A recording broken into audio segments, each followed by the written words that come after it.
में आज मैं आप सबके साथ एक खुशखबरी साझा करना चाहता हूं। हर भारतीय को यह जानकर गर्व होगा कि देवी अन्नपूर्णा की एक बहुत पुरानी प्रतिमा कनाडा से वापस भारत आ रही है।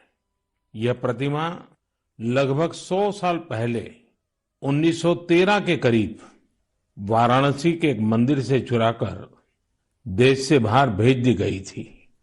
मैं कनाडा की सरकार और इस पुण्य कार्य को संभव बनाने वाले सभी लोगों का इस सहृदयता के लिए आभार प्रकट करता हूं। माता अन्नपूर्णा का काशी से बहुत ही विशेष संबंध है।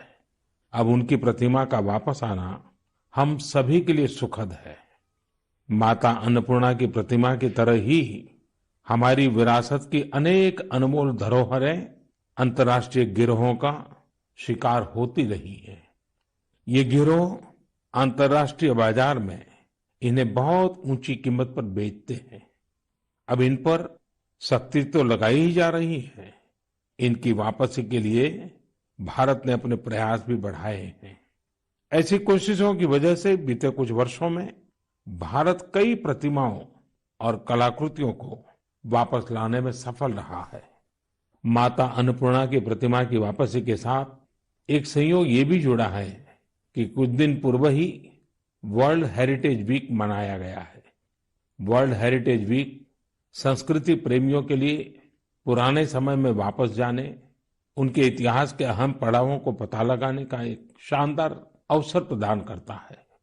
कोरोना कालखंड के बावजूद भी इस बार हमने इनोवेटिव तरीके से लोगों को ये हेरिटेज वीक मनाते देखा। क्राइसिस में कल्चर बड़े काम आता है। इससे निपटने में अहम भूमिका निभाता है। टेक्नोलॉजी के माध्यम से भी कल्चर एक इमोशनल रिचार्ज की तरह काम करता है। आज देश में कई म्यूजियम्स और लाइब्रेरी अपने कलेक्शन को पूरी तरह से डिजिटल बनाने पर काम कर रहे हैं। दिल्ली में हमारे राष्ट्रीय संग्रहालय ने इस संबंध में कुछ सराहनीय प्रयास किए हैं। राष्ट्रीय संग्रहालय द्वारा करीब 10 वर्चुअल गैलरीज इंट्रोड्यूस करने की दिशा में काम चल रहा है न मजेदार। अब आप घर बैठे दिल्ली के नेशनल म्यूजियम गैलरीज का टूर कर पाएंगे, जहां एक और सांस्कृतिक धरोहरों को टेक्नोलॉजी के माध्यम से अधिक लोगों तक पहुंचाना अहम है। वहीं इन धरोहरों के संरक्षण के लिए टेक्नोलॉजी का उपयोग भी महत्वपूर्ण है। हाल ही में एक इंटरेस्टिंग प्रोजेक्ट के बारे में पढ़ रहा था। नॉर्वे के उत्तर में स्वालबार्ड नाम का एक द्वीप है। इस द्वीप में एक प्रोजेक्ट आर्कटिक वर्ल्ड आर्काइव बनाया गया है। इस आर्काइव में बहुमूल्य हेरिटेज डेटा को इस तरह से रखा गया है कि किसी भी प्रकार के प्राकृतिक या मानव निर्मित आपदाओं से प्रभावित न हो सके। अभी हाल ही में यह भी जानकारी आई है कि अजंता गुफाओं की धरोहर को भी डिजिटाइज करके इस प्रोजेक्ट में संजोया जा रहा है। इसमें अजंता गुफाओं की पूरी झलक देखने को मिलेगी। इसमें डिजिटलाइज और रिस्टोर्ड पेंटिंग के साथ साथ इससे संबंधित दस्तावेज और कोट्स भी शामिल होंगे। साथियों, महामारी ने एक और जहां हमारे काम करने के तौर तरीकों को बदला है, तो दूसरी ओर प्रकृति को नए ढंग से अनुभव करने का भी अवसर दिया है। प्रकृति को देखने के हमारे नजरिए में भी बदलाव आया है। अब हम सर्दियों के मौसम में कदम रख रहे हैं। हमें प्रकृति के अलग अलग रंग देखने को मिलेंगे। पिछले कुछ दिनों से इंटरनेट चेरी ब्लॉसम की वायरल तस्वीरों से भरा हुआ है। आप सोच रहे होंगे, जब मैं चेरी ब्लॉसम की बात कर रहा हूं तो जापान की इस प्रसिद्ध पहचान की बात कर रहा हूं, लेकिन ऐसा नहीं है। ये जापान की तस्वीरें नहीं है, ये अपने मेघालय के शिलांग की तस्वीरें हैं। मेघालय की खूबसूरती को इन चेरी ब्लॉसम्स ने और बढ़ा दिया है। साथियों, इस महीने 12 नवंबर से डॉक्टर सलीम अली जी का 125वां जयंती समारोह शुरू हुआ है। डॉक्टर सलीम ने पक्षियों की दुनिया में बर्ड वॉचिंग को लेकर उल्लेखनीय कार्य किया है। दुनिया के बर्ड वॉचर्स को भारत के प्रति आकर्षित भी किया है। मैं हमेशा से बर्ड वॉचिंग के शौकीन लोगों का प्रशंसक रहा हूं। बहुत धैर्य के साथ वो घंटों तक सुबह से शाम तक बर्ड वॉचिंग कर सकते हैं, प्रकृति के अनूठे नजारों का लुत्फ उठा सकते हैं और अपने ज्ञान को हम लोगों तक भी पहुंचाते रहते हैं। भारत में भी बहुत सी बर्ड वॉचिंग सोसाइटी सक्रिय है। आप भी जरूर इस विषय के साथ जुड़िए। मेरी भागदौड़ की जिंदगी में मुझे भी पिछले दिनों केवड़िया में पक्षियों के साथ समय बिताने का बहुत ही यादगार अवसर मिला। पक्षियों के साथ बिताया हुआ समय आपको प्रकृति से भी जोड़ेगा और पर्यावरण के लिए भी प्रेरणा देगा। मेरे प्यारे देशवासियों, भारत की संस्कृति और शास्त्र हमेशा से ही पूरी दुनिया के लिए आकर्षण के केंद्र रहे हैं। कई लोग तो इनकी खोज में भारत आए और हमेशा के लिए यहीं के होकर रह गए, तो कई लोग वापस अपने देश जाकर इस संस्कृति के संवाहक बन गए। मुझे जोनास मसेट्टी के काम के बारे में जानने का मौका मिला, जिन्हें विश्वनाथ के नाम से भी जाना जाता है। जोनास ब्राजील में लोगों को वेदांत और गीता सिखाते हैं। वे विश्व विद्या नाम की एक संस्था चलाते हैं, जो रियो डी जेनेरो से घंटे भर की दूरी पर पेट्रोपोलिस के पहाड़ों में स्थित है। जोनास ने मैकेनिकल इंजीनियरिंग की पढ़ाई करने के बाद स्टॉक मार्केट में अपनी कंपनी में काम किया। बाद में उनका रुझान भारतीय संस्कृति और खासकर वेदांत की तरफ हो गया। स्टॉक से लेकर के स्पिरिचुअलिटी तक वास्तव में उनकी एक लंबी यात्रा है। जोनास ने भारत में वेदांत दर्शन का अध्ययन किया और 4 साल तक वे कोयम्बतूर के आर्ष विद्या गुरुकुलम में रहे। जोनास में एक और खासियत है, वो अपने मैसेज को आगे पहुंचाने के लिए टेक्नोलॉजी का प्रयोग कर रहे हैं। वह नियमित रूप से ऑनलाइन प्रोग्राम्स करते हैं। वे प्रतिदिन पॉडकास्ट करते हैं। पिछले 7 वर्षों में जोनास ने वेदांत पर अपने फ्री ओपन कोर्सेज के माध्यम से 1.5 लाख से अधिक स्टूडेंट्स को पढ़ाया है। जोनास न केवल एक बड़ा काम कर रहे हैं, बल्कि उसे एक ऐसी भाषा में कर रहे हैं जिसे समझने वालों की संख्या भी बहुत अधिक है। लोगों में इसको लेकर काफी रुचि है कि कोरोना और क्वारंटाइन के इस समय में वेदांत कैसे मदद कर सकता है।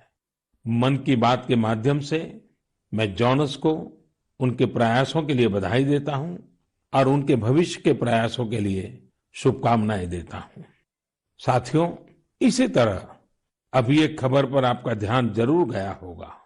न्यूजीलैंड में वहां के नवनिर्वाचित एमपी डॉक्टर गौरव शर्मा ने विश्व की प्राचीन भाषाओं में से एक संस्कृत भाषा में शपथ ली है। एक भारतीय के तौर पर भारतीय संस्कृति का ये प्रसार हम सबको गर्व से भर देता है। मन की बात के माध्यम से मैं गौरव शर्मा जी को शुभकामनाएं देता हूं। हम सभी की कामना है कि वो न्यूजीलैंड के लोगों की सेवा में नई उपलब्धियां प्राप्त करें। मेरे प्यारे देशवासियों, कल 30 नवंबर को हम श्री गुरु नानक देव जी का 551वां प्रकाश पर्व मनाएंगे। पूरी दुनिया में गुरु नानक देव जी का प्रभाव स्पष्ट रूप से दिखाई देता है। वैंकूवर से वेलिंगटन तक, सिंगापुर से साउथ अफ्रीका तक उनके संदेश हर तरफ सुनाई देते हैं। गुरु ग्रंथ साहिब में कहा गया है, सेवक को सेवा बन आई, यानी सेवक का काम सेवा करना है। बीते कुछ वर्षों में कई अहम पड़ाव आए और एक सेवक के तौर पर हमें बहुत कुछ करने का अवसर मिला। गुरु साहिब ने हमसे सेवा ली। गुरु नानक देव जी का ही 550वां प्रकाश पर्व, श्री गुरु गोविंद सिंह जी का 350वां प्रकाश पर्व, अगले वर्ष श्री गुरु तेग बहादुर जी का 400वां प्रकाश पर्व भी है। मुझे महसूस होता है कि गुरु साहब की मुझ पर विशेष कृपा रही, जो उन्होंने मुझे हमेशा अपने कार्यों में बहुत करीब से जोड़ा है। साथियों, क्या आप जानते हैं कि कच्छ में एक गुरुद्वारा है, लखपत गुरुद्वारा साहब। श्री गुरु नानक जी अपनी उदासी के दौरान लखपत गुरुद्वारा साहिब में रुके थे। 2001 के भूकंप से इस गुरुद्वारे को भी नुकसान पहुंचा था। यह गुरु साहिब की कृपा ही थी कि मैं इसका जीर्णोद्धार सुनिश्चित कर पाया। न केवल गुरुद्वारा की मरम्मत की गई, बल्कि उसके गौरव और भव्यता को भी फिर से स्थापित किया गया। हम सबको गुरु साहिब का भरपूर आशीर्वाद भी मिला। लखपत गुरुद्वारा के संरक्षण के प्रयासों को 2004 में UNESCO Asia Pacific heritage award में अवार्ड ऑफ डिस्टिंक्शन दिया गया। अवार्ड देने वाली जूरी ने यह पाया कि मरम्मत के दौरान शिल्प से जुड़ी बारीकियों का विशेष ध्यान रखा गया। जूरी ने यह भी नोट किया कि गुरुद्वारा के पुनर्निर्माण कार्य में सिख समुदाय की न केवल सक्रिय भागीदार रही, बल्कि उनके ही मार्गदर्शन में ये काम हुआ। लखपत गुरुद्वारा जाने का सौभाग्य मुझे तब भी मिला था जब मैं मुख्यमंत्री भी नहीं था। मुझे वहां जाकर असीम ऊर्जा मिलती थी। इस गुरुद्वारे में जाकर हर कोई खुद को धन्य महसूस करता है। मैं इस बात के लिए बहुत कृतज्ञ हूं कि गुरु साहब ने मुझसे निरंतर सेवा ली है। पिछले वर्ष नवंबर में ही करतारपुर साहिब कॉरिडोर का खुलना बहुत ही ऐतिहासिक रहा। इस बात को मैं जीवन भर अपने हृदय में संजोकर रखूंगा। ये हम सभी का सौभाग्य है कि हमें श्री दरबार साहिब की सेवा करने का एक और अवसर मिला। विदेश में रहने वाले हमारे सिख भाई बहनों के लिए अब दरबार साहिब की सेवा के लिए राशि भेजना और आसान हो गया है। इस कदम से विश्व भर की संगत दरबार साहिब के और करीब आ गई है। साथियों, ये गुरु नानक देव जी ही थे जिन्होंने लंगर की परंपरा शुरू की थी, और आज हमने देखा कि दुनिया भर में सिख समुदाय ने किस प्रकार कोरोना के इस समय में लोगों को खाना खिलाने की अपनी परंपरा को जारी रखा है। मानवता की सेवा की ये परंपरा हम सभी के लिए निरंतर प्रेरणा का काम करती है। मेरी कामना है हम सभी सेवक की तरह काम करते रहें। गुरु साहिब मुझसे और देशवासियों से इसी प्रकार सेवा लेते रहें। एक बार फिर गुरु नानक जयंती पर मेरी बहुत बहुत शुभकामनाएं। मेरे प्यारे देशवासियों, पिछले दिनों मुझे देश भर की कई यूनिवर्सिटीज के स्टूडेंट के साथ संवाद का, उनकी एजुकेशन जर्नी के महत्वपूर्ण इवेंट्स में शामिल होने का अवसर प्राप्त हुआ है। टेक्नोलॉजी के जरिए मैं आईआईटी गुवाहाटी, आईआईटी दिल्ली, गांधीनगर की दीनदयाल पेट्रोलियम यूनिवर्सिटी, दिल्ली की जेएनयू, मैसूर यूनिवर्सिटी और लखनऊ यूनिवर्सिटी के विद्यार्थियों से कनेक्ट हो पाया। देश के युवाओं के बीच होना बेहद तरोताजा करने वाला और ऊर्जा से भरने वाला होता है। विश्वविद्यालय के परिसर तो एक तरह से मिनी इंडिया की तरह होते हैं। एक तरह जहां इन कैंपस में भारत की विविधता के दर्शन होते हैं, वहीं दूसरी तरफ वहां न्यू इंडिया के लिए बड़े बड़े बदलाव का पैशन भी दिखाई देता है। कोरोना से पहले के दिनों में जब मैं रूबरू किसी इंस्टीट्यूशन के इवेंट में जाता था, तो ये आग्रह भी करता था कि आसपास के स्कूलों से गरीब बच्चों को भी उस समारोह में आमंत्रित किया जाए। वो बच्चे उस समारोह में मेरे स्पेशल गेस्ट बनकर आते रहे हैं। एक छोटा सा बच्चा उस भव्य समारोह में किसी युवा को डॉक्टर, इंजीनियर, साइंटिस्ट बनते देखता है, किसी को मेडल लेते हुए देखता है, तो उसमें नए सपने जगते हैं। मैं भी कर सकता हूँ, यह आत्मविश्वास जगता है। संकल्प के लिए प्रेरणा मिलती है। साथियों, इसके अलावा एक और बात जानने में मेरी हमेशा रुचि रहती है कि उस इंस्टीट्यूशन के अलुमनाई कौन है। उस संस्थान के अपने अलुमनाई से रेगुलर एंगेजमेंट की व्यवस्था है क्या? उनका अलुमनाई नेटवर्क कितना जीवंत है? मेरे युवा दोस्तों, आप तब तक ही किसी संस्थान के विद्यार्थी होते हैं जब तक आप वहां पढ़ाई करते हैं, लेकिन वहां के एलुमनाई आप जीवन भर रहते हैं। स्कूल कॉलेज से निकलने के बाद दो चीजें कभी खत्म नहीं होती हैं। एक, आपकी शिक्षा का प्रभाव, और दूसरा, आपका अपने स्कूल कॉलेज से लगाव। जब कभी एलुमनाई आपस में बात करते हैं तो स्कूल कॉलेज की उनकी यादों में किताबों और पढ़ाई से ज्यादा कैंपस में बिताया गया समय और दोस्तों के साथ गुजारे गए लम्हे होते हैं। और इन्हीं यादों में से जन्म लेता है एक भाव इंस्टीट्यूशन के लिए कुछ करने का। जहां आपके व्यक्तित्व का विकास हुआ है, वहां के विकास के लिए आप कुछ करें। इससे बड़ी खुशी और क्या हो सकती है? मैंने कुछ ऐसे प्रयासों के बारे में पढ़ा है जहां पूर्व विद्यार्थियों ने अपने पुराने संस्थानों को बढ़ चढ़ करके दिया है। आजकल अलुमनाई इसको लेकर बहुत सक्रिय है। आईआईटियंस ने अपने संस्थानों को conference centres, management centres, incubation centres जैसी कई अलग अलग व्यवस्थाएं खुद बनाकर दी हैं। ये सारे प्रयास वर्तमान विद्यार्थियों के लर्निंग एक्सपीरियंस को इम्प्रूव करते हैं। आईआईटी दिल्ली ने एक एंडाउमेंट फंड की शुरुआत की है, जो कि एक शानदार आइडिया है। विश्व की जानी मानी यूनिवर्सिटी में इस प्रकार के एंडाउमेंट्स बनाने का कल्चर रहा है, जो स्टूडेंट्स की मदद करता है। मुझे लगता है कि भारत के विश्वविद्यालय भी इस कल्चर को इंस्टीट्यूशनलाइज करने में सक्षम है। जब कुछ लौटाने की बात आती है तो कुछ भी बड़ा या छोटा नहीं होता है। छोटे से छोटी मदद भी मायने रखती है। हर प्रयास महत्वपूर्ण होता है। अक्सर पूर्व विद्यार्थी अपने संस्थानों के टेक्नोलॉजी अपग्रेडेशन में, बिल्डिंग के निर्माण में, अवार्ड्स और स्कॉलरशिप शुरू करने में, स्किल डेवलपमेंट के प्रोग्राम शुरू करने में बहुत महत्वपूर्ण भूमिका निभाते हैं। कुछ स्कूलों की ओल्ड स्टूडेंट एसोसिएशन ने मेंटरशिप प्रोग्राम शुरू किए हैं। इसमें वे अलग अलग बैच के विद्यार्थियों को गाइड करते हैं, साथ ही एजुकेशन प्रोस्पेक्ट पर चर्चा करते हैं।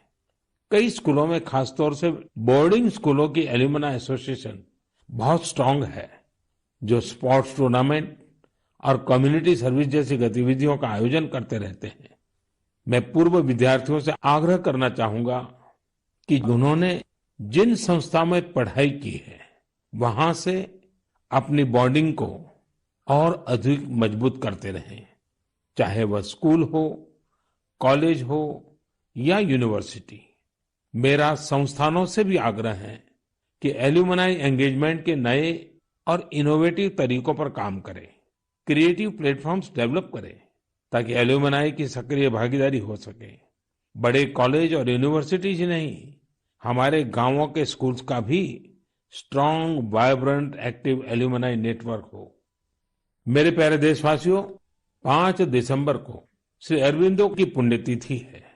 श्री अरबिंदो को हम जितना पढ़ते हैं, उतनी ही गहराई हमें मिलती जाती है।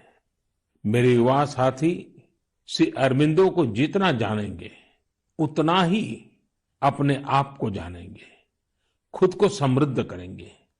जीवन की जिस भाव अवस्था में आप हैं, जिन संकल्पों को सिद्ध करने के लिए आप प्रयासरत हैं, उनके बीच आप हमेशा से ही श्री अरबिंदो को एक नई प्रेरणा देते पाएंगे, एक नया रास्ता दिखाते हुए पाएंगे।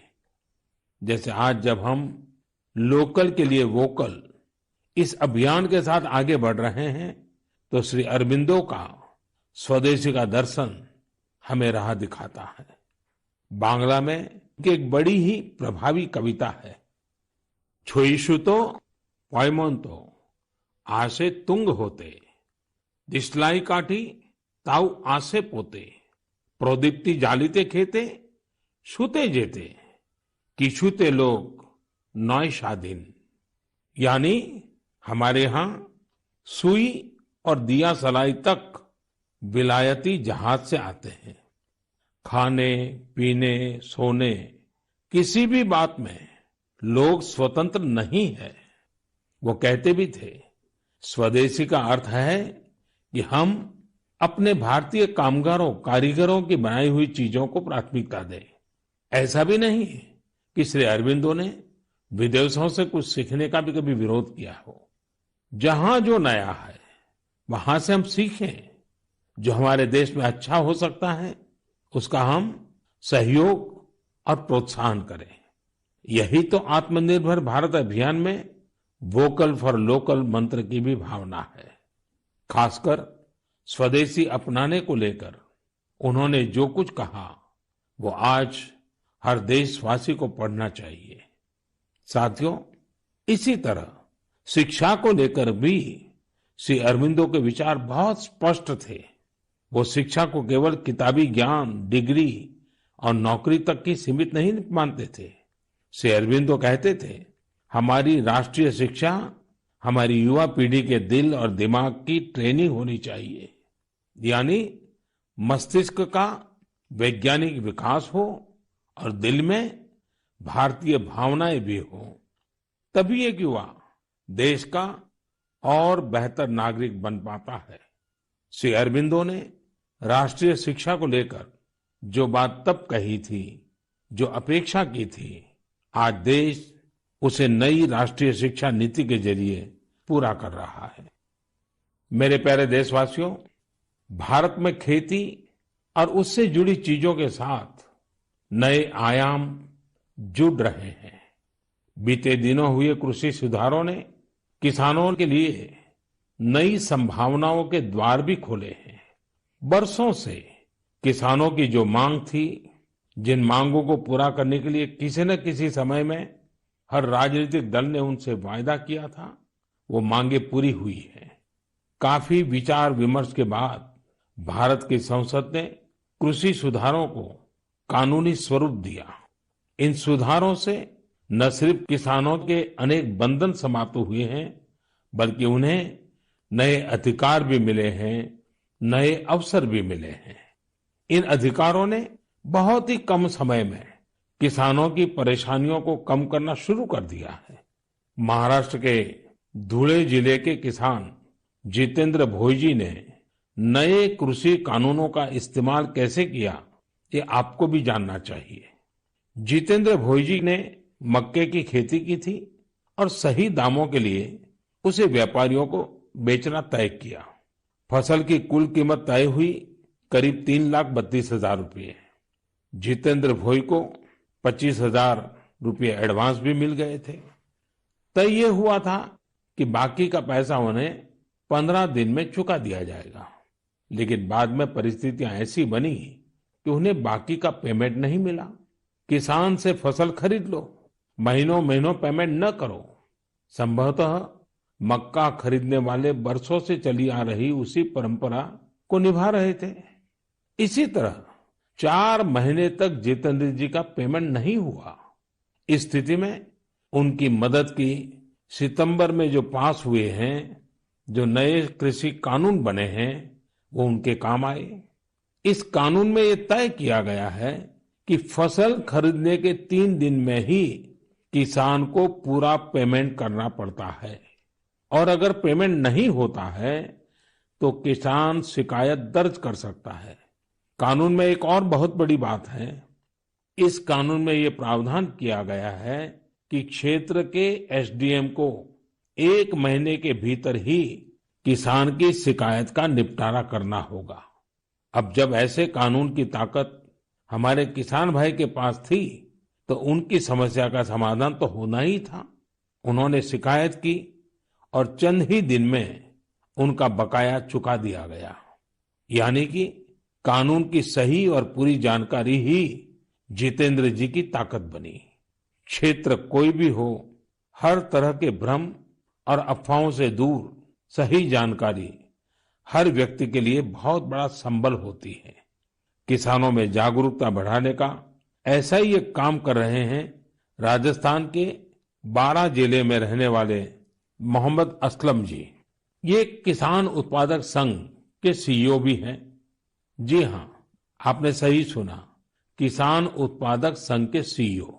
उम्मीद है बड़ी बड़ी कंपनियों के सीईओज को ये सुनकर अच्छा लगेगा कि अब देश के दूर दराज वाले इलाकों में काम कर रहे किसान संगठनों में भी सीईओज होने लगे हैं। तो साथियों, मोहम्मद असलम जी ने अपने क्षेत्र के अनेकों किसानों को मिलाकर एक व्हाट्सएप ग्रुप बना लिया है।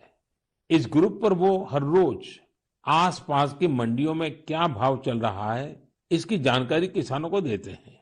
खुद उनका एफपीओ भी किसानों से फसल खरीदता है। इसलिए उनके इस प्रयास से किसानों को निर्णय लेने में मदद मिलती है। साथियों, जागरूकता है तो जीवंतता है। अपनी जागरूकता से हजारों लोगों का जीवन प्रभावित करने वाले एक कृषि उद्यमी श्री वीरेंद्र यादव जी हैं। वीरेंद्र यादव जी ऑस्ट्रेलिया में रहा करते थे। 2 साल पहले ही वो भारत आए और अब हरियाणा के कैथल में रहते हैं। दूसरे लोगों की तरह ही खेती में पराली उनके सामने भी एक बड़ी समस्या थी। इसके सॉल्यूशन के लिए बहुत व्यापक स्तर पर काम हो रहा है। लेकिन आज मन की बात में मैं वीरेंद्र जी को विशेष तौर पर जिक्र इसलिए कर रहा हूं क्योंकि उनके प्रयास अलग है, एक नई दिशा दिखाते हैं। पराली का समाधान करने के लिए वीरेंद्र जी ने पुआल की गांठ बनाने वाली स्ट्रॉ बेलर मशीन खरीदी। इसके लिए उन्हें कृषि विभाग से आर्थिक मदद भी मिली। इस मशीन से उन्होंने पराली के गट्ठे बनाना शुरू कर दिया। गट्ठे बनाने के बाद उन्होंने पराली को एग्रो एनर्जी प्लांट और पेपर मिल को बेच दिया। आप जानकर हैरान रह जाएंगे कि वीरेंद्र जी ने पराली से सिर्फ 2 साल में 1.5 करोड़ रुपए से ज्यादा का व्यापार किया है और उसमें भी लगभग 50 लाख रुपए मुनाफा कमाया है। इसका फायदा उन किसानों को भी हो रहा है जिनके खेतों से वीरेंद्र जी पराली उठाते हैं। हमने कचरे से कंचन की बात तो बहुत सुनी है, लेकिन पराली का निपटारा करके पैसा और पुण्य कमाने का यह अनोखा उदाहरण है। मेरा नौजवानों, विशेषकर कृषि की पढ़ाई कर रहे लाखों विद्यार्थियों से आग्रह है कि वो अपने आसपास के गांवों में जाकर किसानों को आधुनिक कृषि के बारे में, हाल में हुए कृषि सुधारों के बारे में जागरूक करें। ऐसा करके आप देश में हो रहे बड़े बदलाव के सहभागी बनेंगे। मेरे प्यारे देशवासियों, मन की बात में हम अलग अलग भांति भांति का अनेक विषयों पर बात करते हैं, लेकिन एक ऐसी बात को भी 1 साल हो रहा है जिसको हम कभी खुशी से याद नहीं करना चाहेंगे। करीब करीब 1 साल हो रहे हैं जब दुनिया को कोरोना के पहले केस के बारे में पता चला था। तब से लेकर अब तक पूरे विश्व ने अनेक उतार चढ़ाव देखे हैं।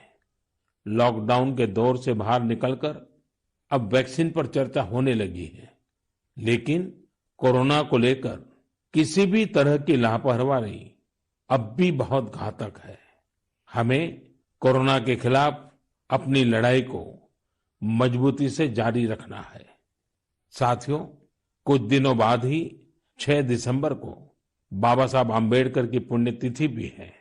ये दिन बाबा साहब को श्रद्धांजलि देने के साथ ही देश के प्रति अपने संकल्पों, संविधान ने एक नागरिक के तौर पर अपने कर्तव्यों को निभाने की जो सीख हमें दी है, उसे दोहराने का है। देश के बड़े हिस्से में सर्दी का मौसम भी जोर पकड़ रहा है। अनेक जगहों पर बर्फबारी हो रही है। इस मौसम में हमें परिवार के बच्चों और बुजुर्गों का, बीमार लोगों का विशेष ध्यान रखना है। खुद भी सावधानी बरतनी है। मुझे खुशी होती है जब मैं ये देखता हूं कि लोग अपने आसपास के जरूरतमंदों की भी चिंता करते हैं, गर्म कपड़े देकर उनकी मदद करते हैं। बेसहारा जानवरों के लिए भी सर्दियां बहुत मुश्किल लेकर आती हैं। उनकी मदद के लिए भी बहुत लोग आगे आते हैं। हमारी युवा पीढ़ी इस तरह के कार्यों में बहुत बढ़ चढ़कर सक्रिय होती है।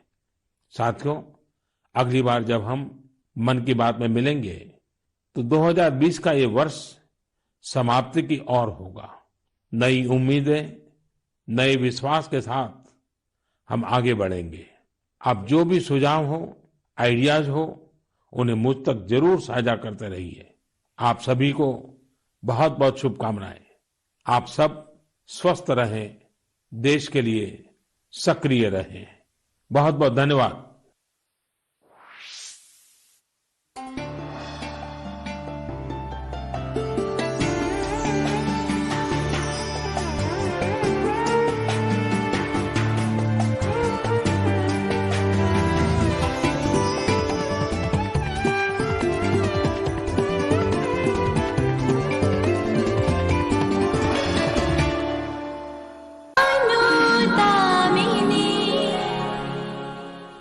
हम इतनी देर इसलिए तुमसे बात कर रहे हैं क्योंकि हम जानते हैं कि तुम